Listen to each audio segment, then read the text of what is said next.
Жасұлан мырза, қараңыз, мен сізді түсірмей ақ қояйын.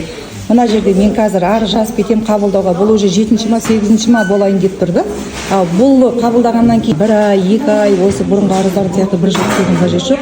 Өйткені маған ертең сот процесі сол істің алдын бұрынғы қателіктерді жібермеу үшін мен ертең төрағаға кірмекші болып бүгін келгенмін, сіздерден жауап болмағаннан кейін, хабар болмағаннан кейін. Енді мынау қабылдауды мен жазып кетемін, жарайды, заң бойынша тағы жазайын. Бірақ осы қабылдау бойынша қай уақытта кіргізіп бересіз?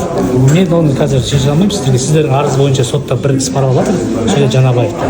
Сот іс бойынша жазыңыз қабылдаған төрағаны. Қай күнге қояды, сол күнге сіздерді шақыртады. Мен қателіктерін айттым ғой, Жанабаев бұрын беселение бойынша істі жүргізген. Істі жүргізген, ол істі де мен әділ шешеді деп қарайды деп ойламаймын. Сондықтан мен қарсылық сот кабинетіне жібердім. Ертең тағы да айтамын. Қазір білмеймін, Амиров бізді не үшін қабылдамай жатқан, оның да бір себебі бар шығар мүмкін. Бірақ 1 жылдан бері жазып жатқан арызымыздың 5-6 арыздың хотя біреуін қабылдап бізді тыңдау керек еді ол кісі. Ол жағын мен білмеймін, арыздарын жазыңыздар қабылдауға. Запистер бойынша не айтасыз? Түгел қылып бере аласыз ба? Арыз жазыңыздар, қандай Алдынданың 4 рет ағам өздерінің кәсіпкерлік жерлерін бәрін қырық тастап берген. Бізге түгел қылып беру керек. Біздің басты мәселе ол жерде аламай тұрғанымыз.